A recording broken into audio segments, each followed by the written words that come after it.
ಇನ್ ಗುಲ್ಬರ್ಗ ವಾರ್ತೆಗಳ ಪ್ರಾಯೋಜಕರು Devanand sari centre super market Kalaburagi. Devanand sari centre ಹಲವು ವರ್ಷಗಳಿಂದ ಕಲಬುರ್ಗಿ ಮಹಾಜನತೆಯ ಭರವಸೆ ಗಳಿಸಿರುವ ರೇಷ್ಮೆ ಸೀರೆಗಳ ಅತಿ ದೊಡ್ಡ ಶೋರೂಮ್. ಹಬ್ಬಗಳು, ಮದುವೆ, ಉಪನಯನ ಹಾಗೂ ನಿಮ್ಮ ಮನೆಯ ಶುಭ ಸಮಾರಂಭಗಳಿಗೆ ಬೇಕಾಗುವ ರೇಷ್ಮೆ ಸೀರೆಗಳಿಗೆ ದೂರದ ಬೆಂಗಳೂರು, ಹೈದರಾಬಾದ್ ನಗರಗಳಿಗೆ ಹೋಗುವ ಅಗತ್ಯವಿಲ್ಲ. ದೇವಾನಂದ್ ಸ್ಯಾರಿ ಸೆಂಟರ್ ನೀಡುತ್ತಿದೆ exclusive silk sari collections. Devanand sari ಸೆಂಟರ್ನಲ್ಲಿ ಈಗ ಮದುವೆ ಮುಂತಾದ ಶುಭ ಸಮಾರಂಭಗಳಿಗೆ ಕಾಂಚೀವರಂ ಸೇರಿದಂತೆ wedding brocade saris, pure Dharmavaram ಸೀರೆಗಳು, ಪ್ಯೂರ್ ಬನಾರಸ್ ಸೀರೆಗಳು, pure Uppada silk, pure Ilkal ಸೀರೆಗಳು, pure fancy Gadwal silk, pure Paithani ಸೀರೆಗಳು, ಪ್ಯೂರ್ ಸಾಫ್ಟ್ ಸಿಲ್ಕ್ ಸೀರೆಗಳು ವಿವಿಧ ವಿನ್ಯಾಸಗಳಲ್ಲಿ. ಕಲಬುರಗಿಯಲ್ಲೇ ಅತಿ ದೊಡ್ಡ ಮತ್ತು ವಿಶಾಲವಾದ 10,000 ಚದುರ ಅಡಿ ಇರುವ ಏಕೈಕ ಸ್ಯಾರಿ ಸೆಂಟರ್ ದೇವಾನಂದ್ ಸ್ಯಾರಿ ಸೆಂಟರ್. ಭೇಟಿ ಕೊಡಿ. ದೇವಾನಂದ್ ಸ್ಯಾರಿ ಸೆಂಟರ್, ಕಾಮತ್ ಹೋಟೆಲ್ ಹಿಂದುಗಡೆ, ಸೂಪರ್ ಮಾರ್ಕೆಟ್, ಕಲಬುರ್ಗಿ.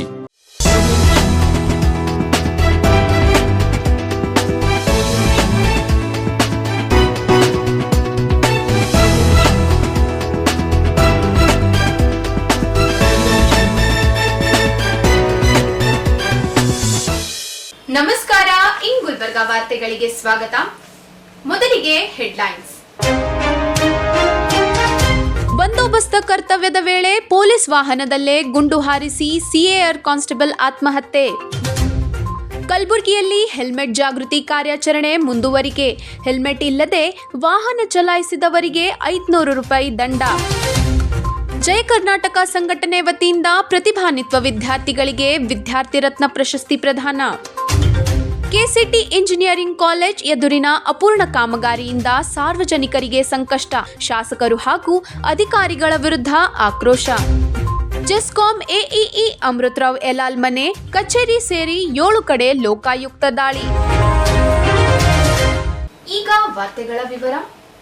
ಮುಖ್ಯಮಂತ್ರಿ ನಗರ ಪ್ರವಾಸದ ಹಿನ್ನೆಲೆಯಲ್ಲಿ ಬಂದೋಬಸ್ತ್ ಕರ್ತವ್ಯದಲ್ಲಿದ್ದ ಸಿಎಆರ್ ಪಡೆ ಕಾನ್ಸ್ಟೇಬಲ್ ಒಬ್ಬರು ಪೊಲೀಸ್ ವಾಹನದಲ್ಲೇ ತಮ್ಮ ಎದೆಗೆ ಗುಂಡು ಹಾರಿಸಿಕೊಂಡು ಆತ್ಮಹತ್ಯೆ ಮಾಡಿಕೊಂಡಿರುವ ಘಟನೆ ಬುಧವಾರ ಕಲಬುರಗಿ ನಗರದ ಜಗತ್ ವೃತ್ತದ ಬಳಿ ನಡೆದಿದೆ.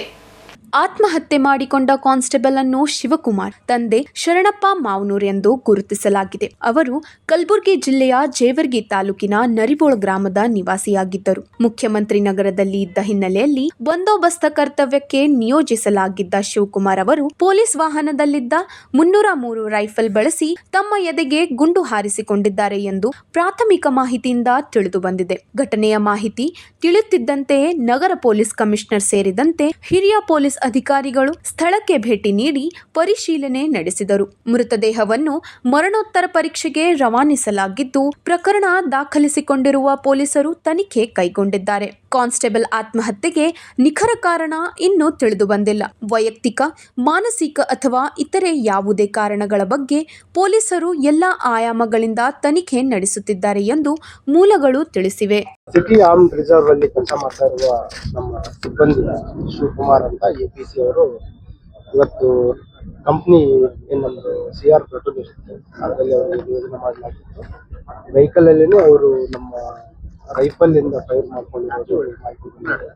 ಆ ಒಂದು ಹಿನ್ನೆಲೆಯಲ್ಲಿ ಈಗಾಗಲೇ ಅವರ ಕುಟುಂಬದವರಿಗೆ ಕೂಡ ತಿಳಿಸಿದ್ರು ಮತ್ತು ಬ್ಯಾಲಿಸ್ಟಿಕ್ ಟೀಮ್, ಫೋರೆನ್ಸಿಕ್ ಮತ್ತು ನಮ್ಮ ಸೋಪೋ ಟೀಮ್ ವಿಶೇಷ ತಂಡ ಕರೆಯಿಸಿ ಸ್ಥಳ ಪರಿಶೀಲನೆ ಮಾಡ್ತಾ ಇದ್ದಾರೆ. ಪ್ರಾಥಮಿಕವಾಗಿ ತಿಳಿದು ಬಂದಿರುವ ಪ್ರಕಾರ ಕೆಲವು ವೈಯಕ್ತಿಕ ಕಾರಣಗಳಿಂದ ಈ ನಿರ್ಧಾರ ತೆಗೆದುಕೊಂಡಿರುವುದು ಬೆಳಕಿಗೆ ಬಂದಿದೆ. ಬಟ್ ಅವರೇನು ಕುಟುಂಬದವರು ಬಂದು ಏನು ತಿಳ್ಕೊಡ್ತಾರೆ ಅದರ ಪ್ರಕಾರ ಮುಂದಿನ ಕ್ರಮವನ್ನು ಕೈಗೊಳ್ಳುತ್ತಾರೆ. ಯಾವಾಗ ವರ್ಗಾವಣೆ ಆಗಿದೆ?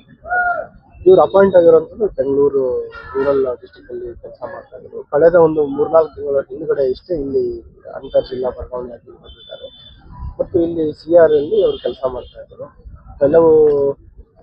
ಕಳೆದ ಕೆಲವು ದಿನಗಳಿಂದ ವೈಯಕ್ತಿಕ ಕಾರಣಗಳಿಂದ ಸ್ವಲ್ಪ ಮಾನಸಿಕವಾಗಿ ಕುಂದಿದ್ರಂತ ಹೇಳ್ತಾ ಇದ್ದಾರೆ ಪ್ರಾಥಮಿಕವಾಗಿ. ಆದರೂ ಕೂಡ ಅವರು ಕುಟುಂಬದವರು ಏನು ದೂರ ನಿರ್ತಾರೆ ಅವ್ರ ಮೇಲೆ ನಮ್ಮ ಮುಂದಿನ ಈ ಇನ್ಸಿಡೆಂಟ್ ಅರೌಂಡ್ 9 ಗಂಟೆ ಸುಮಾರಿಗೆ ನಡೆದು ಮತ್ತೆ ಅದ್ರ ತಕ್ಷಣ ಇಮಿಡಿಯೇಟ್ ಅವ್ರ ಕುಟುಂಬದವರಿಗೆಲ್ಲ ಸಂಪರ್ಕ ಮಾಡಿದ್ರು. ಈಗ ವೈಜ್ಞಾನಿಕ ತಂಡಗಳು ಕೂಡ ಬಂದು ಸ್ಥಳ ಪರಿಶೀಲನೆ ಮಾಡ್ತಾ ಇದ್ದಾರೆ. ಮುಂದಿನ ಕ್ರಮ ಅದು ಕರೆಕ್ಟ್ ಆಗಿದೆ ಅಲ್ಲ. ಈಗ ನಾವು ಕೂಡ ಸ್ಥಳ ಏನು ಸೀನ್ ಆಫ್ ಕ್ರೈಮ್ ಇದೆ ಅದು ಟ್ಯಾಂಪರ್ ಮಾಡ್ಬೋದು ಅಂತ ನಾವು ಕೂಡ ಸ್ಥಳಕ್ಕೆ ಹೋಗಿಲ್ಲ. ಇದೇನು ಕುಟುಂಬದವ್ರು ಬರ್ತಾರೆ ಬಂದ ನಂತರ ಎಲ್ಲ ವೈಜ್ಞಾನಿಕ ತಂಡಗಳು ಪರಿಶೀಲನೆ ಮಾಡಿದ ನಂತರ ತಮಗೆ ಹೆಚ್ಚಿನ ಮಾಹಿತಿ. ರಸ್ತೆ ಸುರಕ್ಷತೆ ಹಾಗೂ ಅಪಘಾತಗಳ ನಿಯಂತ್ರಣದ ಉದ್ದೇಶದಿಂದ ಕಲಬುರಗಿ ನಗರದಲ್ಲಿ ಪೊಲೀಸ್ ಇಲಾಖೆಯ ಹೆಲ್ಮೆಟ್ ಜಾಗೃತಿ ಅಭಿಯಾನ ಮುಂದುವರೆದಿದೆ. ನಗರದ ಎಸ್ವಿಪಿ ವೃತ್ತದಲ್ಲಿ ಇಂದು ಸುಬೇದಾರ್ ಸರ್ ಅವರ ನೇತೃತ್ವದಲ್ಲಿ ವಿಶೇಷ ತಪಾಸಣೆ ನಡೆಸಲಾಯಿತು. ಈ ವೇಳೆ ಹೆಲ್ಮೆಟ್ ಧರಿಸದೆ ದ್ವಿಚಕ್ರ ವಾಹನ ಚಲಾಯಿಸುತ್ತಿದ್ದ ಸವಾರರನ್ನು ತಡೆದು ಪರಿಶೀಲನೆ ನಡೆಸಿ ನಿಯಮ ಉಲ್ಲಂಘಿಸಿದವರಿಗೆ ತಲಾ 500 ರೂಪಾಯಿ ದಂಡ ವಿಧಿಸಲಾಯಿತು. ಈ ಸಂದರ್ಭದಲ್ಲಿ ಪೊಲೀಸ್ ಅಧಿಕಾರಿಗಳು ದಂಡ ಪಾವತಿಸುವ ಪರಿಸ್ಥಿತಿ ಬರದಂತೆ ಪ್ರತಿಯೊಬ್ಬ ವಾಹನ ಸವಾರರು ಕಡ್ಡಾಯವಾಗಿ ಹೆಲ್ಮೆಟ್ ಧರಿಸಿ ಸುರಕ್ಷಿತವಾಗಿ ವಾಹನ ಚಲಾಯಿಸಬೇಕೆಂದು ಮನವಿ ಮಾಡಿದರು. ಹೆಲ್ಮೆಟ್ ಧರಿಸುವುದು ಕೇವಲ ಕಾನೂನು ಪಾಲನೆಯಷ್ಟೇ ಅಲ್ಲ, ಜೀವ ರಕ್ಷಣೆಗೆ ಅತ್ಯಗತ್ಯ ಎಂಬ ಅರಿವು ಮೂಡಿಸಲಾಯಿತು. ನಗರದಲ್ಲಿ ರಸ್ತೆ ಸುರಕ್ಷತಾ ನಿಯಮಗಳ ಪಾಲನೆಗಾಗಿ ಇಂತಹ ವಿಶೇಷ ಕಾರ್ಯಾಚರಣೆಗಳು ಮುಂದಿನ ದಿನಗಳಲ್ಲಿಯೂ ನಿರಂತರವಾಗಿ ನಡೆಯಲಿವೆ ಎಂದು ಪೊಲೀಸ್ ಇಲಾಖೆ ತಿಳಿಸಿದೆ. ಜುಲೈ 10ರಂದು ಜಯ ಕರ್ನಾಟಕ ಸಂಘಟನೆಯಿಂದ ನಗರದ ಎಸ್ಎನ್ ಪಂಡಿತ್ ರಂಗಮಂದಿರದಲ್ಲಿ ಪ್ರತಿಭಾನ್ವಿತ ವಿದ್ಯಾರ್ಥಿಗಳಿಗೆ ವಿದ್ಯಾರ್ಥಿ ರತ್ನ ಪ್ರಶಸ್ತಿ ಪ್ರದಾನ, ವಿವಿಧ ಕ್ಷೇತ್ರಗಳ ಸಾಧಕರಿಗೂ ಸನ್ಮಾನ ಸಮಾರಂಭ ಹಮ್ಮಿಕೊಳ್ಳಲಾಗಿದೆ. ಜಯ ಕರ್ನಾಟಕ ಸಂಘಟನೆಯ ವತಿಯಿಂದ 2025-26ನೇ ಶೈಕ್ಷಣಿಕ ಸಾಲಿನ ಎಸ್ಎಸ್ಎಲ್ಸಿ ಪರೀಕ್ಷೆಯಲ್ಲಿ ಕಲಬುರಗಿ ಜಿಲ್ಲೆಯಲ್ಲಿ ಅತ್ಯುನ್ನತ ಅಂಕಗಳೊಂದಿಗೆ ತೇರ್ಗಡೆಯಾದ ಪ್ರತಿಭಾನ್ವಿತ ವಿದ್ಯಾರ್ಥಿಗಳಿಗೆ ವಿದ್ಯಾರ್ಥಿ ರತ್ನ ಪ್ರಶಸ್ತಿ ಪ್ರದಾನ ಹಾಗೂ ವಿವಿಧ ಕ್ಷೇತ್ರಗಳಲ್ಲಿ ಗಣನೀಯ ಸಾಧನೆ ಮಾಡಿದ ಸಾಧಕರಿಗೆ ಸನ್ಮಾನ ಕಾರ್ಯಕ್ರಮವನ್ನು ಜುಲೈ 10 ಶುಕ್ರವಾರ ಬೆಳಗ್ಗೆ 11 ಗಂಟೆಗೆ ನಗರದ ಎಸ್ಎಂ ಪಂಡಿತ್ ರಂಗಮಂದಿರದಲ್ಲಿ ಆಯೋಜಿಸಲಾಗಿದೆ ಎಂದು ಜಿಲ್ಲಾ ಅಧ್ಯಕ್ಷ ಮಲ್ಲಿಕಾರ್ಜುನ್ ಸಾರವಾಡ್ ತಿಳಿಸಿದ್ದಾರೆ. ಕಾರ್ಯಕ್ರಮದ ದಿವ್ಯ ಸಾನ್ನಿಧ್ಯವನ್ನು ಶರಣಬಸವೇಶ್ವರ ಸಂಸ್ಥಾನದ 9ನೇ ಪೀಠಾಧಿಪತಿಗಳಾದ ಪೂಜ್ಯ ದೊಡ್ಡಪ್ಪ ಎಸ್ ಅಪ್ಪ ವಹಿಸಲಿದ್ದು, ಜಿಲ್ಲಾಧಿಕಾರಿ ಮೊಹಮ್ಮದ್ ಇಕ್ರಮುಲ್ಲಾ ಶರೀಫ್ ಕಾರ್ಯಕ್ರಮವನ್ನು ಉದ್ಘಾಟಿಸಲಿದ್ದಾರೆ. ಪೊಲೀಸ್ ಆಯುಕ್ತ ಡಾಕ್ಟರ್ ಶರಣಪ್ಪ ಎಸ್ಡಿ ಐಪಿಎಸ್ ಅವರು ಪ್ರಶಸ್ತಿ ಪ್ರದಾನ ಮಾಡಲಿದ್ದು, ವಿವಿಧ ಗಣ್ಯರು ಮುಖ್ಯ ಅತಿಥಿಗಳಾಗಿ ಭಾಗವಹಿಸಲಿದ್ದಾರೆ. ಈ ಸಂದರ್ಭದಲ್ಲಿ ಮಾಧ್ಯಮ ರತ್ನ, ಕೃಷಿ ರತ್ನ, ಶಿಕ್ಷಣ ರತ್ನ, ವೈದ್ಯ ರತ್ನ, ಸಾಹಿತ್ಯ ರತ್ನ, ಜನಸೇವಾ ರತ್ನ, ಸಂಗೀತ ರತ್ನ ಹಾಗೂ ಕಲಾ ರತ್ನ ಸೇರಿದಂತೆ ವಿವಿಧ ಪ್ರಶಸ್ತಿಗಳನ್ನು ಸಾಧಕರಿಗೆ ನೀಡಿ ಗೌರವಿಸಲಾಗುತ್ತದೆ ಎಂದು ಆಯೋಜಕರು ತಿಳಿಸಿದ್ದಾರೆ. ಜಯ ಕರ್ನಾಟಕ ಸಂಘಟನೆ ವತಿಯಿಂದ ಏನು ಪ್ರತಿ ವರ್ಷ ಅಂದರೆ ಸುಮಾರು ಒಂದು 13 ವರ್ಷಗಳಿಂದ ವಿವಿಧ ಕ್ಷೇತ್ರಗಳಲ್ಲಿ ಸಾಧನೆಗೈದಂಥ ಒಂದು ಸಾಧಕರಿಗೆ ಒಂದು ಪ್ರಶಸ್ತಿ ವಿತರಣೆ ಮತ್ತು ಸತ್ಕಾರ ಕಾರ್ಯಕ್ರಮ, ಅದರೊಂದಿಗೆ ಕಲಬುರಗಿ ಜಿಲ್ಲೆಯ ಈ ಸರ್ಕಾರಿ ಶಾಲೆಯಲ್ಲಿ ಕಲಿತಿರುವಂಥ ಮಕ್ಕಳಿಗೆ ಮತ್ತು ಅತಿ ಹೆಚ್ಚು ಅಂಕವನ್ನು ತಗೊಂಡಂಥ ವಿದ್ಯಾರ್ಥಿಗಳಿಗೆ ಜಯ ಕರ್ನಾಟಕ ಸಂಘಟನೆ ವತಿಯಿಂದ ನಾವು ಒಂದು ವಿದ್ಯಾರ್ಥಿ ರತ್ನ ಪ್ರಶಸ್ತಿ ಅಂತಕ್ಕಂಥ ಕಾರ್ಯಕ್ರಮ ಸುಮಾರು ಒಂದು 14 ವರ್ಷಗಳಿಂದ ನಾವು ಮಾಡ್ಕೊಂಬಂದಿದ್ದೀವಿ. ಯಾಕಂದರೆ ಇದು ಮಾಡಲು ಮೇನ್ ಉದ್ದೇಶ ಏನಪ್ಪ ಅಂತ ಕೇಳಿದ್ರೆ, ಇವತ್ತು ವಿದ್ಯಾರ್ಥಿಗಳನ್ನು ನಾವು ಸಮಾನವಾಗಿ ಕಾಣಬೇಕಾಗಿದೆ. ಒಂದು ಸಂಸ್ಥೆಯಲ್ಲಿ ಮಕ್ಕಳು ಓದಿ ಒಂದು ಅತಿ ಹೆಚ್ಚು ಅಂಕವನ್ನು ತೊಗೊಂಡು ತೆರಗಡೆ ಆದರೆ ಕೇವಲ ಆ ಸಂಸ್ಥೆಯವರು ಆ ಮಕ್ಕಳಿಗೆ ಮಾತ್ರ ಮಾಡ್ತಾರೆ. ಇವತ್ತು ಸರ್ಕಾರಿ ನೌಕರರು ತೊಗೊಳ್ಳೋಣ, ಅವರು ಸಹ ಆ ಮಕ್ಕಳಿಗೆ ಏನು ಮಾಡ್ತಾರಪ್ಪ, ಅವರು ಅದರಲ್ಲಿ ಹೆಚ್ಚು ಅಂಕ ತೊಗೊಂಡು ಪಾಸಾಗಿದ್ದರೆ ಕೇವಲ ಸರ್ಕಾರಿ ನೌಕರ ಮಕ್ಕಳಿಗೆ ಮಾತ್ರ ಆ ನೌಕರದವ್ರು ಮಾಡ್ತಾರೆ. ಒಂದೊಂದು ಸಮಾಜಗಳು ತೊಗೊಂಡು ಹೀಗೆಲ್ಲ ಮಾಡೋದ್ರಲ್ಲಿ ಇದನ್ನು ನಾವು ಅರ್ಥಕೊಂಡು ಇವತ್ತು ವಿದ್ಯಾರ್ಥಿಗಳಂದರೆ ಒಂದೇ ಅಂತಕ್ಕಂಥ ದಿಶೆಯಲ್ಲಿ ಜಿಲ್ಲೆಯಲ್ಲಿ ಇವತ್ತು ಯಾರೇ ಇರಲಿ ಎಲ್ಲರನ್ನ ಸಹ ಒಂದು ಹೆಚ್ಚು ಅಂಕಗಳನ್ನು ತೊಗೊಂಡವ್ರನ್ನ ಅವರನ್ನು ಸಂಪರ್ಕ ಮಾಡಿ ಒಂದು ಉನ್ನತ ಅಧಿಕಾರಿ, ಇವತ್ತು IAS ಇರ್ಬೋದು, IPS ಇರ್ಬೋದು, ಚಿಂತಕರು ಇರ್ಬೋದು, ಒಬ್ಬ ದೇಶದ ಚಿಂತನೆ ಮಾಡ್ತಕ್ಕಂಥ ಗುರುಗಳು, ಇವರೆಲ್ಲ ನೇತೃತ್ವದಲ್ಲಿ ಅವರನ್ನು ಕರೆಸಿ ಅವರಿಗೆ ಒಂದು ಪ್ರಶಸ್ತಿ ವಿತರಣೆ ಮಾಡೋದ್ರ ಜೊತೆಗೆ ಇನ್ನೊಬ್ಬರಿಗೆ ಪ್ರೇರಣೆ ಆಗಲಿ ಅಂತಕ್ಕಂಥ ಒಂದು ವಿಚಾರವನ್ನು ಇಟ್ಕೊಂಡು ಇವತ್ತು ಒಂದು ಕಾರ್ಯಕ್ರಮ ಮಾಡ್ತಾಯಿದ್ವಿ. ಈ ಕಾರ್ಯಕ್ರಮ ಸುಮಾರು ಒಂದು 13 ವರ್ಷಗಳಿಂದ ನಡ್ಕೊಂಡು ಬರ್ತಾಯಿದೆ. ಅವತ್ತಿನ ಕಾರ್ಯಕ್ರಮದಲ್ಲಿ ಆ ಕಾರ್ಯಕ್ರಮದ ದಿವ್ಯ ಸಾನ್ನಿಧ್ಯವನ್ನು ವಹಿಸಲು ಏನಪ್ಪ ಅಂದರೆ ಜೈ ಭಾರತ್ ಮಾತಾ ಸೇವಾ ಸಮಿತಿಯ ರಾಷ್ಟ್ರೀಯ ಸಂಸ್ಥಾಪಕ ಅಧ್ಯಕ್ಷ ಆಗಿರುವಂಥ ಪರಮ ಪೂಜ್ಯ ಹವಾಮಲ್ಲಿನಾಥ್ ಮಹಾರಾಜರು ಅವತ್ತಿನ ಕಾರ್ಯಕ್ರಮದ ವೇದಿಕೆಯಲ್ಲಿ ದಿವ್ಯ ಸಾನ್ನಿಧ್ಯವನ್ನು ವಹಿಸ್ತಾ ಇದ್ದಾರೆ. ಅದರೊಂದಿಗೆ ಪೂಜ್ಯ ದೊಡ್ಡಪ್ಪ ಎಸ್ ಅಪ್ಪ ಅವರು 9ನೇ ಪೀಠಾಧಿಪತಿಗಳು ಶರಣಬಸವೇಶ್ವರ ಸಂಸ್ಥಾನ ಕಲಬುರಗಿ ಅವರು ಸಹ ಕಾರ್ಯಕ್ರಮಕ್ಕೆ ಆಗಮಿಸ್ತಾ ಇದ್ದಾರೆ. ಅದರೊಂದಿಗೆ ವಿಶೇಷವಾಗಿ ಕಾರ್ಯಕ್ರಮದ ಉದ್ಘಾಟನೆಯನ್ನು ಕಲಬುರಗಿ ಜಿಲ್ಲೆಯ ಮಾನ್ಯ ಜಿಲ್ಲಾಧಿಕಾರಿಗಳಾಗಿರುವಂಥ ಮೊಹಮ್ಮದ್ ಇಕ್ರಮುಲ್ಲಾ ಶರೀಫ್ ಸಾಹೇಬರು ಸಹ ಸರ್ ನೀವು ಬರಬೇಕು ಅಂತ ಕೇಳಿದಾಗ ಅವರು ಸಹ ಬರ್ತೀನಿ ಅಂತ ಹೇಳಿ ಅವತ್ತಿನ ಕಾರ್ಯಕ್ರಮಕ್ಕೆ ಉದ್ಘಾಟಕರಾಗಿ ಅವರು ಆಗಮಿಸ್ತಾ ಇದ್ದಾರೆ. ಮತ್ತು ಕಾರ್ಯಕ್ರಮದ ಜ್ಯೋತಿ ಬೆಳಗಿಸೋದಕ್ಕಾಗಿ ಏನಪ್ಪ ಅಂದರೆ ಈಗ ಪ್ರಭಾರ ವಹಿಸ್ಕೊಂಡಿರುವಂಥ ಏನಪ್ಪ ಶಾಲಾ ಶಿಕ್ಷಣದ ಆಯುಕ್ತರಾಗಿ ಪ್ರಭಾರವನ್ನು ವಹಿಸಿಕೊಂಡಿರುವಂಥ ರಾಹುಲ್ ಸಂಕನೂರ್ ಸರ್ ಅವರು ಸಹ ಒಂದು ಕಾರ್ಯಕ್ರಮಕ್ಕೆ ಆಗಮಿಸ್ತಾ ಇದ್ದಾರೆ. ವಿಶೇಷವಾಗಿ ಕಾರ್ಯಕ್ರಮದ ಅಧ್ಯಕ್ಷತೆಯನ್ನು ಜಯ ಕರ್ನಾಟಕ ಸಂಘಟನೆಯ ರಾಜ್ಯಾಧ್ಯಕ್ಷರಾಗಿರುವಂಥ BN ಜಗದೀಶ್ ಸರ್ ಅವರು ಸಹ ಅವತ್ತಿನ ಕಾರ್ಯಕ್ರಮದ ಅಧ್ಯಕ್ಷತೆಯನ್ನು ವಹಿಸಿದ ಕಾರ್ಯಕ್ರಮಕ್ಕೆ ಅವರು ಸಹ ಭಾಗವಹಿಸ್ತಾ ಇದ್ದಾರೆ. ಅದ್ರ ಜೊತೆಗೆ ಮಕ್ಕಳಿಗೆ ಪ್ರಶಸ್ತಿ ವಿತರಣೆ ಆಗಿರ್ಬೋದು ಮತ್ತು ಸನ್ಮಾನ ಕಾರ್ಯಕ್ರಮಕ್ಕೆ ನಮ್ಮ ಕಲಬುರಗಿಯ ಪೊಲೀಸ್ ಆಯುಕ್ತರಾಗಿರುವಂಥ ಡಾಕ್ಟರ್ ಶರಣಪ್ಪ SD ಸಾಹೇಬರು ಸಹ ಕಾರ್ಯಕ್ರಮಕ್ಕೆ ಒಂದು ವಿಶೇಷ ಅತಿಥಿಗಳಾಗಿ ಒಂದು ಕಾರ್ಯಕ್ರಮದಲ್ಲಿ ಭಾಗವಹಿಸ್ತಾ ಇದ್ದಾರೆ. ಅದರೊಂದಿಗೆ ಏನಪ್ಪ ಅಂದರೆ ಒಂದೊಂದು ಕ್ಷೇತ್ರಗಳಲ್ಲಿ ಸಾಧನೆ ಮಾಡಿದವರಿಗೆ ಒಂದು ಸತ್ಕಾರ ಮಾಡಿ ಇನ್ನೂ ಮಾಡಬೇಕು ಅಂತಕ್ಕಂಥ ವಿಚಾರವನ್ನು ಇಟ್ಕೊಂಡು ಒಂದು 8 ಕ್ಷೇತ್ರಗಳಲ್ಲಿ ಸಾಧನೆ ಮಾಡಿದವರನ್ನು ನಾವು ಇವತ್ತು ಒಂದು ಸನ್ಮಾನಕ್ಕೆ ನಾವು ಆಯ್ಕೆಯನ್ನು ಮಾಡ್ಕೊಂಡಿದ್ವಿ. ಈ ಮನೋಜ್ ಕುಮಾರ್ ಗುದ್ದಿ ಸರ್ ಅವರಿಗೆ ಮಾಧ್ಯಮ ರತ್ನ ಪ್ರಶಸ್ತಿಗಾಗಿ ಅವ್ರನ್ನ ನಾವು ಆಯ್ಕೆ ಮಾಡ್ಕೊಂಡಿದ್ದೀವಿ. ಅದರೊಂದಿಗೆ ಇವತ್ತು ಒಬ್ಬ ಯುವಕ ವಯಸ್ಸಲ್ಲಿ ಚಿಕ್ಕವನಿದ್ರೂ ಸಹ ಕೃಷಿ ಕ್ಷೇತ್ರದಲ್ಲಿ ತನ್ನನ್ನೇ ಚಾಪ್ ಮೂಡಿಸುವಂಥ ವ್ಯಕ್ತಿ ಸಾಯಿ ಕೃಷ್ಣ N ಪಾಟೀಲ್ ಅಂಥೇಳಿ ಯುವ ರೈತ, ಅವರನ್ನು ರೈತ ರತ್ನ ಪ್ರಶಸ್ತಿಗೆ ಆಯ್ಕೆ ಮಾಡ್ಕೊಂಡಿದ್ವಿ. ಅದರೊಂದಿಗೆ ಶಿಕ್ಷಣ ಕ್ಷೇತ್ರದಲ್ಲಿ ಹೆಸರು ಮಾಡಿರುವಂಥ B ಜ್ಯೋತಿ ಅವರನ್ನು ಶಿಕ್ಷಣ ಕ್ಷೇತ್ರಕ್ಕೆ ಶಿಕ್ಷಣ ರತ್ನ ಪ್ರಶಸ್ತಿಗೆ ಆಯ್ಕೆ ಮಾಡ್ಕೊಂಡಿದ್ವಿ. ಇವತ್ತು ವೈದ್ಯಕೀಯ ಕ್ಷೇತ್ರದಲ್ಲಿ ಸೇವೆಯನ್ನು ಸಲ್ಲಿಸಿರುವಂಥ ಡಾಕ್ಟರ್ ರಾಜ್ಕುಮಾರ್ A ಕುಲಕರ್ಣಿ ಅವರನ್ನು ವೈದ್ಯ ರತ್ನ ಪ್ರಶಸ್ತಿಗೆ ಆಯ್ಕೆ ಮಾಡ್ಕೊಂಡಿದ್ವಿ. ಮತ್ತು ಸಾಹಿತ್ಯ ಕ್ಷೇತ್ರದಲ್ಲಿ ಅಮೃತಪ್ಪ ಅಣೂರ್ ಅಂಥೇಳಿ ಅವರನ್ನು ಸಹ ಒಂದು ಸಾಹಿತ್ಯ ಕ್ಷೇತ್ರದಲ್ಲಿ ಅವರನ್ನು ಪ್ರಶಸ್ತಿಗೆ ಆಯ್ಕೆ ಮಾಡ್ಕೊಂಡಿದ್ವಿ. ಮತ್ತು ಮಲ್ಲಿಕಾರ್ಜುನ ಸಾವಂಟಿಗೆ ಅಂಥೇಳಿ ಅವ್ರನ್ನ ಹೋರಾಟದಲ್ಲಿ ಮುಂಚೂಣಿಯಲ್ಲಿ ಎತ್ಕೊಂಡು ಸಮಾಜದ ಅಂಕುಡೊಂಕು ಅಂತಿತ್ತ ಇರೋ ವಿಚಾರವನ್ನು ತೊಗೊಂಡು ಅವರಿಗೆ ಒಂದು ಜನಸೇವಾ ರತ್ನ ಪ್ರಶಸ್ತಿಗೆ ಅವರನ್ನು ಸಹ ಆಯ್ಕೆ ಮಾಡ್ಕೊಂಡಿದ್ವಿ. ಅದರೊಂದಿಗೆ ಸಂಗೀತ ಕ್ಷೇತ್ರಕ್ಕೆ ಲಕ್ಷ್ಮೀಬಾಯಿ ಅವರನ್ನು ಮತ್ತು ಕಲಾ ಕ್ಷೇತ್ರಕ್ಕೆ ಪರಮೇಶ್ವರ್ ಕಲಿಶೆಟ್ಟಿ ಅನ್ನೋರನ್ನು ಒಂದು ಕಾರ್ಯಕ್ರಮಕ್ಕೆ ಅವ್ರನ್ನ ಪ್ರಶಸ್ತಿಗೆ ಆಯ್ಕೆ ಮಾಡ್ಕೊಂಡಿದ್ವಿ. ಅವತ್ತಿನ ಕಾರ್ಯಕ್ರಮದಲ್ಲಿ ಏನಪ್ಪ ಅಂದರೆ ಕಲಬುರಗಿಯ ನಗರದ SM ಪಂಡಿತ್ ರಂಗ ಮಂದಿರದಲ್ಲಿ ದಿನಾಂಕ 10ನೇ ತಾರೀಕರಂದು ಏನಪ್ಪ ಇದೇ ಬರ್ತಕ್ಕಂಥ 10ನೇ ತಾರೀಕರಂದು ಅಲ್ಲಿ ಕಾರ್ಯಕ್ರಮವನ್ನು ಬೆಳಗ್ಗೆ 11 ಗಂಟೆಗೆ ಒಂದು ಆಯ್ಕೆ ಮಾಡ್ಕೊಂಡಿದ್ದೀವಿ. ಏನಪ್ಪ ಅಂದ್ರೆ ಇನ್ನೊಂದು ವಿಶೇಷವಾಗಿ ಏನು ಅಂತ ಕೇಳಿದ್ರೆ ಇವತ್ತು ಇನ್ನೊಂದು ಹೆಚ್ಚಿನ ಈಗಾಗಲೇ ಭಾಳಷ್ಟು ಅಂದಾಜು 200 ವಿದ್ಯಾರ್ಥಿಗಳು ಈಗಾಗಲೇ ನಮಗೆ ಏನಪ್ಪ ಅಂದರೆ ಸಂಪರ್ಕ ಮಾಡಿ ಇವತ್ತು ನಾವು ಸರ್ಕಾರಿ ಶಾಲೆಯಲ್ಲಿರ್ತಕ್ಕಂಥ ವಿದ್ಯಾರ್ಥಿಗಳು 90% ಹೆಚ್ಚು ಅಂಕಗಳನ್ನು ತಗೊಂಡು ತೆರಗಡೆ ಆಗಿರುವಂಥ ವಿದ್ಯಾರ್ಥಿಗಳಿಗೆ ನಾವು ಇವತ್ತೊಂದು ಪ್ರಶಸ್ತಿಯನ್ನು ನೀಡ್ತಾ ಇದ್ದೀವಿ. ಅದರೊಂದಿಗೆ ಖಾಸಗಿಯ ಶಾಲೆಯಲ್ಲಿ ಕಲಿತಕ್ಕಂಥ ವಿದ್ಯಾರ್ಥಿಗಳು ಅಂದರೆ 95ಕ್ಕಿಂತ ಹೆಚ್ಚು ಅಂಕಗಳನ್ನು ಪಡೆದಂಥ ವಿದ್ಯಾರ್ಥಿಗಳಿಗೆ ಈಗಾಗಲೇ ಅವರನ್ನು ಸಹ ಆಯ್ಕೆ ಮಾಡಿಕೊಂಡು 200ಕ್ಕೂ ಅಧಿಕ ಸಹ ವಿದ್ಯಾರ್ಥಿಗಳು ಈಗಾಗಲೇ ನಮಗೆ ರಿಜಿಸ್ಟ್ರೇಷನ್ ಮಾಡಿಸಿದ್ದಾರೆ. ಸಂಪರ್ಕವನ್ನು ಮಾಡಿ ಅವತ್ತು ಆ ಕಾರ್ಯಕ್ರಮದ ಅವರನ್ನು ಆಯ್ಕೆ ಮಾಡ್ಕೊಂಡಿದ್ದೀವಿ. ಹಾಗಾಗಿ ಅದ್ಭುತವಾಗಿ ನಡ್ತಕ್ಕಂಥ ಕಾರ್ಯಕ್ರಮ, ಅರ್ಥಪೂರ್ಣವಾಗಿ ನಡ್ತಕ್ಕಂಥ ಕಾರ್ಯಕ್ರಮಕ್ಕೆ ನಾನು ಈ ಮಾಧ್ಯಮ ಮೂಲಕ ವಿನಂತಿಯನ್ನು ಮಾಡ್ಕೊತೇನೆ. ಯಾಕಂದರೆ ಇದು ಕಳೆದ 13 ವರ್ಷಗಳಿಂದ ಸತತವಾಗಿ ಜಯ ಕರ್ನಾಟಕ ಸಂಘಟನೆ ಇವತ್ತು ಒಳ್ಳೆಯ ಒಂದು ಕಾರ್ಯಕ್ರಮ ಮಾಡ್ಕೊಂಬರ್ತಾಯಿದೆ. ಈ ಮಾಧ್ಯಮ ಮುಖಾಂತರ ನಾನು ಏನು ಹೇಳೋಕ್ಕೆ ಇಷ್ಟಪಡ್ತೀನಿ ಅಂದರೆ ಈ ಕಾರ್ಯಕ್ರಮದಲ್ಲಿ ತಮ್ಮ ಮಕ್ಕಳನ್ನು ಇವತ್ತು ಸನ್ಮಾನ ಮಾಡ್ತೀವಿ, ವಿವಿಧ ಕ್ಷೇತ್ರಗಳಲ್ಲಿ ಸಾಧನೆ ಮಾಡೋರನ್ನು ಮಾಡ್ತೀವಿ. ಇದು ಯಾಕೆಂದರೆ ಮುಂದೆ ಕಲ್ತಕ್ಕಂಥ ವಿದ್ಯಾರ್ಥಿಗಳಿಗೂ ಅವ್ರಿಗೂ ಸಹ ಒಂದು ಪ್ರೇರಣೆ ಆಗಲಿ, ನಾವು ಸಹ ಒಂದು ಒಳ್ಳೆಯ ಇದರಲ್ಲಿ ಶಿಕ್ಷಣವನ್ನು ಪಡ್ಕೊಂಡು ಮುಂದೆ ಬಂದರೆ ನಮಗೂ ಈ ರೀತಿ ಸನ್ಮಾನ ಆಗ್ತದೆ, ಒಂದು ದೇಶಕ್ಕೆ ನಾವು ಒಂದು ಒಳ್ಳೆಯ ಏನಾದರೂ ಕೊಡುಗೆ ಕೊಡ್ಬೋದು ಅಂತಕ್ಕಂಥ ವಿಚಾರವನ್ನು ಇಟ್ಕೊಂಡು ಈಗಾಗಲೇ ನಾವು ಇದರಲ್ಲಿ ಬರೆದೀವಿ, ರಾಷ್ಟ್ರ ನಿರ್ಮಾಣದ ಕನಸನ್ನು ಹೊತ್ತಿರುವ ಪ್ರತಿಭಾನ್ವಿತ ವಿದ್ಯಾರ್ಥಿಗಳಂತೇಳಿ. ಹಾಗಾಗಿ ಇವತ್ತು ಕಾರ್ಯಕ್ರಮ ಮಾಡ್ತಾಯಿದ್ದೀರಿ. ಈಗ ಒಂದು ಚಿಕ್ಕ ವಿರಾಮ.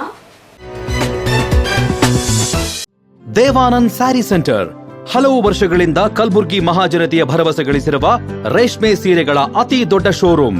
ಹಬ್ಬಗಳು, ಮದುವೆ, ಉಪನಯನ ಹಾಗೂ ನಿಮ್ಮ ಮನೆಯ ಶುಭ ಸಮಾರಂಭಗಳಿಗೆ ಬೇಕಾಗುವ ರೇಷ್ಮೆ ಸೀರೆಗಳಿಗೆ ದೂರದ ಬೆಂಗಳೂರು, ಹೈದರಾಬಾದ್ ನಗರಗಳಿಗೆ ಹೋಗುವ ಅಗತ್ಯವಿಲ್ಲ. ದೇವಾನಂದ್ ಸ್ಯಾರಿ ಸೆಂಟರ್ ನೀಡುತ್ತಿದೆ exclusive silk sari collections. Devanand sari ಸೆಂಟರ್ನಲ್ಲಿ ಈಗ ಮದುವೆ ಮುಂತಾದ ಶುಭ ಸಮಾರಂಭಗಳಿಗೆ ಕಾಂಚೀವರಂ ಸೇರಿದಂತೆ wedding brocade saris, pure Dharmavaram ಸೀರೆಗಳು, ಪ್ಯೂರ್ ಬನಾರಸ್ ಸೀರೆಗಳು, pure Uppada silk, pure Ilkal ಸೀರೆಗಳು, pure fancy Gadwal silk, pure Paithani ಸೀರೆಗಳು, ಪ್ಯೂರ್ ಸಾಫ್ಟ್ ಸಿಲ್ಕ್ ಸೀರೆಗಳು ವಿವಿಧ ವಿನ್ಯಾಸಗಳಲ್ಲಿ. ಕಲಬುರಗಿಯಲ್ಲೇ ಅತಿ ದೊಡ್ಡ ಮತ್ತು ವಿಶಾಲವಾದ 10,000 ಚದುರ ಅಡಿ ಇರುವ ಏಕೈಕ ಸ್ಯಾರಿ ಸೆಂಟರ್ ದೇವಾನಂದ್ ಸ್ಯಾರಿ ಸೆಂಟರ್. ಭೇಟಿ ಕೊಡಿ. ದೇವಾನಂದ್ ಸ್ಯಾರಿ ಸೆಂಟರ್, ಕಾಮತ್ ಹೋಟೆಲ್ ಹಿಂದುಗಡೆ, ಸೂಪರ್ ಮಾರ್ಕೆಟ್, ಕಲಬುರಗಿ. ವಿರಾಮದ ನಂತರ ವಾರ್ತೆಗಳಿಗೆ ಮತ್ತೊಮ್ಮೆ ಸ್ವಾಗತ. ನಗರದ ರಿಂಗ್ ರಸ್ತೆಯಲ್ಲಿರುವ ಕೆಸಿಟಿ ಇಂಜಿನಿಯರಿಂಗ್ ಕಾಲೇಜ್ ಎದುರಿನ ಜಪಾರ್ ಫಂಕ್ಷನ್ ಹಾಲ್ನಿಂದ ವಿಂಟೇಜ್ ಹಾಲ್ವರೆಗೆ ಸರ್ವಿಸ್ ರಸ್ತೆ ಕಾಮಗಾರಿ ಹಲವು ದಿನಗಳಿಂದ ಸ್ಥಗಿತಗೊಂಡಿದ್ದು, ಇದರಿಂದ ಸಾರ್ವಜನಿಕರು ತೀವ್ರ ತೊಂದರೆ ಅನುಭವಿಸುತ್ತಿದ್ದಾರೆ ಎಂದು ಕಲ್ಯಾಣ ಕರ್ನಾಟಕ ಸೇನೆ ಆರೋಪಿಸಿದೆ. ಕಲ್ಯಾಣ ಕರ್ನಾಟಕ ಸೇನೆ ವತಿಯಿಂದ ಬುಧವಾರ ನಡೆದ ಸುದ್ದಿಗೋಷ್ಠಿಯಲ್ಲಿ ಮಾತನಾಡಿದ ಸಂಸ್ಥಾಪಕ ಅಧ್ಯಕ್ಷ ದತ್ತು ಹಯ್ಯಾಳ್ಕರ್, ಕಾಮಗಾರಿ ನೆನಗುದಿಗೆ ಬಿದ್ದಿರುವುದರಿಂದ ಮಳೆಗಾಲದಲ್ಲಿ ರಸ್ತೆಯಲ್ಲಿ ನೀರು ನಿಂತು ವಾಹನ ಸಂಚಾರಕ್ಕೆ ಅಡಚಣೆ ಉಂಟಾಗುತ್ತಿದೆ. ಅಲ್ಲದೆ ನೀರು ನಿಂತಿರುವ ಕಾರಣ ಸ್ಥಳೀಯ ನಿವಾಸಿಗಳಿಗೆ ಸಾಂಕ್ರಾಮಿಕ ರೋಗಗಳ ಭೀತಿ ಎದುರಾಗಿದೆ ಎಂದು ಹೇಳಿದರು. ಸರ್ವಿಸ್ ರಸ್ತೆ ತಗ್ಗುಮಟ್ಟದಲ್ಲಿರುವುದರಿಂದ ಮಳೆ ನೀರು ಹಾಗೂ ಚರಂಡಿ ನೀರು ಹೊರಹೋಗಲು ಸೂಕ್ತ ವ್ಯವಸ್ಥೆ ಇಲ್ಲ. ಡ್ರೈನೇಜ್ ವ್ಯವಸ್ಥೆಯು ಕೆಳಮಟ್ಟದಲ್ಲಿರುವುದರಿಂದ ನೀರು ಹರಿದು ಹೋಗದೆ ರಸ್ತೆ ಸಂಪೂರ್ಣ ಜಲಾವೃತವಾಗುತ್ತಿದೆ ಎಂದು ಅವರು ದೂರಿದರು. ಈ ಕಾಮಗಾರಿ ಸಂಬಂಧಪಟ್ಟ ಶಾಸಕಿ ಖನಿಜಾ ಫಾತಿಮಾ ಅವರ ಕ್ಷೇತ್ರ ವ್ಯಾಪ್ತಿಗೆ ಸೇರಿದ್ದರೂ ಸಮಸ್ಯೆ ಬಗ್ಗೆ ಮಾಹಿತಿ ಇದ್ದರೂ ಯಾವುದೇ ಕ್ರಮ ಕೈಗೊಂಡಿಲ್ಲ ಎಂದು ಆರೋಪಿಸಿದರು. ಅಲ್ಲದೆ ಕೆಲವು ಸ್ಥಳೀಯ ಕಟ್ಟಡಗಳ ಮಾಲೀಕರು ಸಹ ಕಾಮಗಾರಿಗೆ ಸಹಕಾರ ನೀಡದಿರುವುದರಿಂದ ರಸ್ತೆ ನಿರ್ಮಾಣ ವಿಳಂಬವಾಗುತ್ತಿದೆ ಎಂದು ತಿಳಿಸಿದರು. ತಕ್ಷಣ ಸಂಬಂಧಪಟ್ಟ ಶಾಸಕರು ಹಾಗೂ ಅಧಿಕಾರಿಗಳು ಸ್ಥಳಕ್ಕೆ ಭೇಟಿ ನೀಡಿ ಸಮಸ್ಯೆ ಪರಿಶೀಲಿಸಬೇಕು. ಅಗತ್ಯವಿದ್ದಲ್ಲಿ ಪೊಲೀಸ್ ಬಂದೋಬಸ್ತಿನಲ್ಲಿ ಕಾಮಗಾರಿ ಆರಂಭಿಸಿ ರಸ್ತೆಯನ್ನು ಸರ್ವಿಸ್ ರಸ್ತೆಯ ಮಟ್ಟಕ್ಕೆ ಎತ್ತರಿಸಿ ಶೀಘ್ರ ಪೂರ್ಣಗೊಳಿಸಬೇಕೆಂದು ಒತ್ತಾಯಿಸಿದರು. ಒಂದು ವೇಳೆ ಮುಂದಿನ 15 ದಿನಗಳೊಳಗೆ ರಸ್ತೆ ಕಾಮಗಾರಿ ಆರಂಭಿಸದಿದ್ದರೆ ಕಲ್ಯಾಣ ಕರ್ನಾಟಕ ಸೇನೆ ವತಿಯಿಂದ ಉಗ್ರ ಹೋರಾಟ ನಡೆಸಲಾಗುವುದು ಎಂದು ದತ್ತು ಹಯ್ಯಾಳ್ಕರ್ ಎಚ್ಚರಿಕೆ ನೀಡಿದರು. ಈ ಸಂದರ್ಭದಲ್ಲಿ ಜಿಲ್ಲಾಧ್ಯಕ್ಷ ಬಜರಂಗ್ ಸಿಂಗ್, ಕಾರ್ಯದರ್ಶಿ ಅಕ್ಷಯ್ ಹಾಗೂ ಸದಸ್ಯರಾದ ರೋಹಿತ್ ಪಾಟೀಲ್ ಮತ್ತು ಸಾಜಿದ್ ಪಟೇಲ್ ಉಪಸ್ಥಿತರಿದ್ದರು. KSRTC ಕಾಲೇಜ್ ಹತ್ತಿರ ಒಂದು ಜಬ್ಬರ್ ಫಂಕ್ಷನ್ ಹಾಲ್ ಅಂತ ಇದೆ, ಅಲ್ಲಿ ಕೆಳಗಡೆ ನಿಮಗೆ ಇದೆ. ಆ ರಸ್ತೆ ಸುಮಾರು 1 ವರ್ಷದಿಂದ ಕೆಲಸ ಯಾರೂ ಮಾಡಿಲ್ಲ, ಕಾಂಟ್ರಾಕ್ಟ್ರು ಮಾಡಿಲ್ಲ, ಕೆಲಸ ಅರ್ಧಕ್ಕೆ ಬಿಟ್ಟು ಹೋಗಿದ್ದಾರೆ. ಇಲ್ಲಿ ಸುಮಾರು ನಾನು ನೋಡ್ತಾನೆ ಬಂದೀನಿ. ಅಲ್ಲಿ ಎಷ್ಟು ಅಥವಾ Jabbar function halls Malagatti cross, ಅಲ್ಲಿಂದ ರೋಡ್ ಮಾಲ್ಗತ್ತಿ ಕ್ರಾಸ್ ಹೋಗ್ತಾರೆ. ಅಲ್ಲಿ ಏನಪ್ಪ ಅಂದ್ರೆ ಇದಕ್ಕೊಂದು ಮೈನಲ್ಲ ಸರ್, ಇಲ್ಲಿ ಕಾಣಿಸ್ತದೆ. ಈ ಮೈನಲ್ ಅದು ರೋಡ್ ಸಣ್ಣದೇ ಅದ್ರಿ ಮಾಡೋದು ದೊಡ್ಡದಿಲ್ಲ. ಮೈನಲ್ ಸಣ್ಣ ಸ್ವಲ್ಪ ತಳಗಿರೋ ಬಟ್ಟಿಗೆ ಇದು ಹೈಟ್ ಮಾಡ್ಬೇಕು ಸರ್. ಹೈಟ್ ಮಾಡಿದ್ರೆ ರೋಡಿನ ಲೆವೆಲ್ ಬರ್ತದೆ. ಈ ರೋಡಿನ ಲೆವೆಲ್ ಬಂದರೆ ಜನರಿಗೆ ತೊಂದರೆ ಆಗುತ್ತೆ ಅಂತ ಒಂದೇ ವಿಷಯಕ್ಕಾಗಿ ಮೆಟ್ರೋಲ್ ಇದೆ, ಎಲ್ಲ ದುಡ್ಡಿದೆ, ಹಣದೆಲ್ಲ ಇದೆ. ಹಂಗಾಗಿ ಜನರಿಗೆ ತೊಂದರೆ ಆಗುತ್ತೆ ಅಂತ ಅಲ್ಲಿಂದ ಜನ ಏನಾದಪ್ಪ ಅಂದ್ರೆ ಅಬ್ಜೆಕ್ಷನ್ ಮಾಡ್ರಿ ಅಂತಾರೆ ಈಗ ಕಾಂಟ್ರಾಕ್ಟರ್ಗೆ. ಹಂಗಾಗಿ ಇಲ್ಲಿಂದ ಓಡೋಗಿ 1 ವರ್ಷ ಆಯ್ತು. ಅಲ್ಲಿಂದ ರೋಡ್ ಹೋಗ್ಲಿಕ್ಕೆ ಅಲ್ಲಿ ಒಂದು ಮಸ್ಜಿದ್ ಅದ, ದರ್ಗಾ ಅದ, ಅಲ್ಲೇ ಬಾಜು 2 ರೋಡ್ ಅವ ಸಂಕ್ಷನ್ ಆಗಿ ರೋಡು. ಆ 2 ಕೆಲಸ ನೀಟಾಗಿ ಮಾಡ್ಯಾರ. ಇಲ್ಲಿ ಪೂರ ಹೆಂಗಪ್ಪ ಅಂದ್ರೆ ಮೇನ್ ರೋಡ್ ಅದು, ಮೇನ್ ಮುಖ್ಯವಾದ ರೋಡು. ಅಲ್ಲಿ ಮಳೆ ಬಂದರೆ ಸುತ್ತ ಮನೆಗಳಲ್ಲೇ ಮನೆಯಲ್ಲಿ ನೀರು ಸೇರ್ತಾವೆ.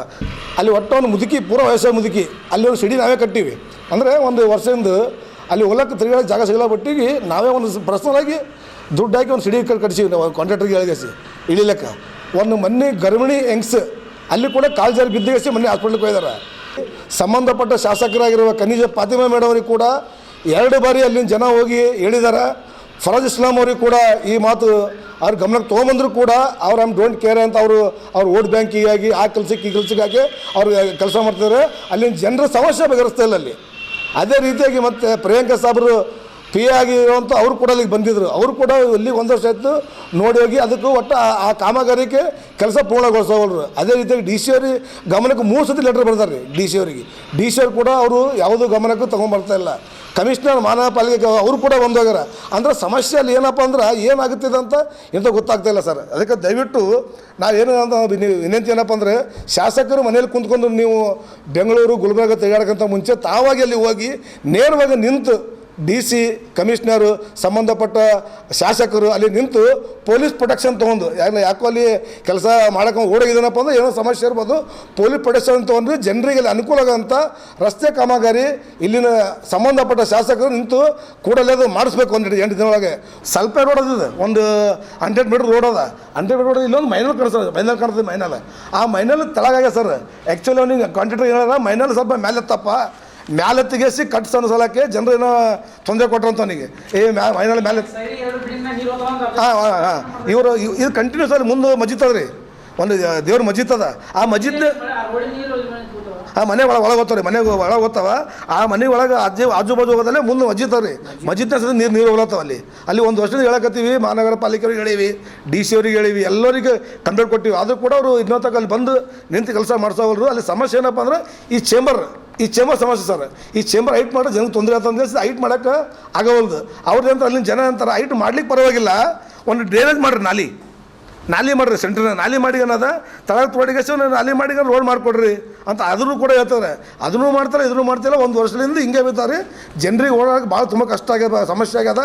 ದಯವಿಟ್ಟು ಸಂಬಂಧಪಟ್ಟ ಶಾಸಕರು ಖನಿಜ ಫಾತಿಮಾ ಮೇಡಮ್ ಅವರು, ಫರೋಜ್ ಇಸ್ಲಾಂ ಅವರು, DC ಅವರು, ಕಮಿಷನರು, ಇದು ಸಣ್ಣ ಕೆಲಸ ಅದ, ಬಟ್ ದೊಡ್ಡ ಮಟ್ಟಿಗೆ ಸರ್ ಇದು 100 ಮೀಟರ್ ರೋಡೇ ಅದ, ಒಂದು ವರ್ಷದಿಂದ ನೆಲೆ ಬಿದ್ದಿದ್ದು.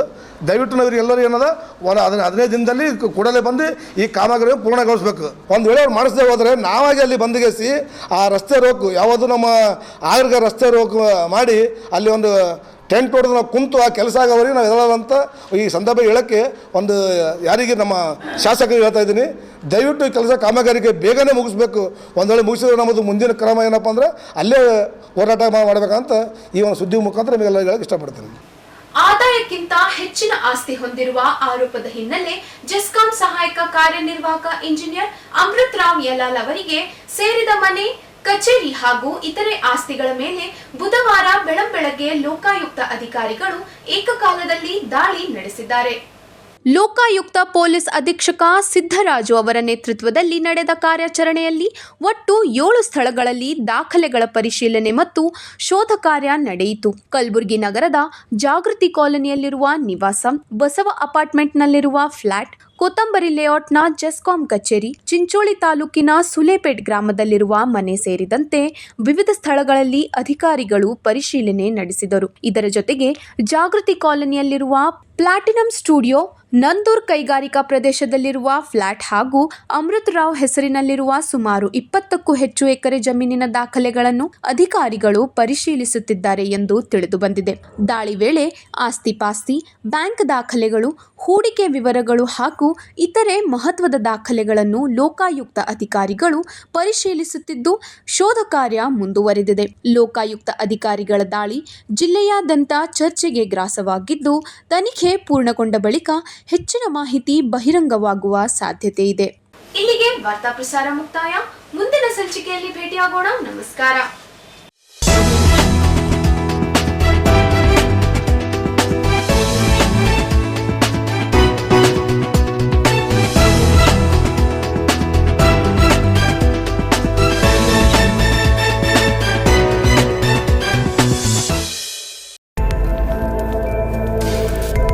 ಇನ್ ಗುಲ್ಬರ್ಗಾ ವಾರ್ತೆಗಳ ಪ್ರಾಯೋಜಕರು Devanand sari centre super market Kalaburagi. Devanand sari centre ಹಲವು ವರ್ಷಗಳಿಂದ ಕಲಬುರ್ಗಿ ಮಹಾಜನತೆಯ ಭರವಸೆ ಗಳಿಸಿರುವ ರೇಷ್ಮೆ ಸೀರೆಗಳ ಅತಿ ದೊಡ್ಡ ಶೋರೂಮ್. ಹಬ್ಬಗಳು, ಮದುವೆ, ಉಪನಯನ ಹಾಗೂ ನಿಮ್ಮ ಮನೆಯ ಶುಭ ಸಮಾರಂಭಗಳಿಗೆ ಬೇಕಾಗುವ ರೇಷ್ಮೆ ಸೀರೆಗಳಿಗೆ ದೂರದ ಬೆಂಗಳೂರು, ಹೈದರಾಬಾದ್ ನಗರಗಳಿಗೆ ಹೋಗುವ ಅಗತ್ಯವಿಲ್ಲ. ದೇವಾನಂದ್ ಸ್ಯಾರಿ ಸೆಂಟರ್ ನೀಡುತ್ತಿದೆ ಎಕ್ಸ್ಕ್ಲೂಸಿವ್ ಸಿಲ್ಕ್ ಸ್ಯಾರಿ ಕಲೆಕ್ಷನ್ಸ್.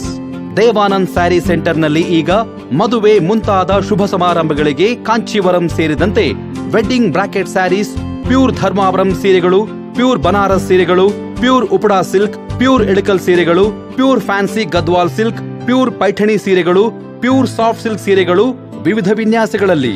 ಕಲಬುರಗಿಯಲ್ಲೇ ಅತಿ ದೊಡ್ಡ ಮತ್ತು ವಿಶಾಲವಾದ 10,000 ಚದುರ ಅಡಿ ಇರುವ ಏಕೈಕ ಸ್ಯಾರಿ ಸೆಂಟರ್ ದೇವಾನಂದ್ ಸ್ಯಾರಿ ಸೆಂಟರ್. ಭೇಟಿ ಕೊಡಿ. ದೇವಾನಂದ್ ಸ್ಯಾರಿ ಸೆಂಟರ್, ಕಾಮತ್ ಹೋಟೆಲ್ ಹಿಂದುಗಡೆ, ಸೂಪರ್ ಮಾರ್ಕೆಟ್, ಕಲಬುರ್ಗಿ.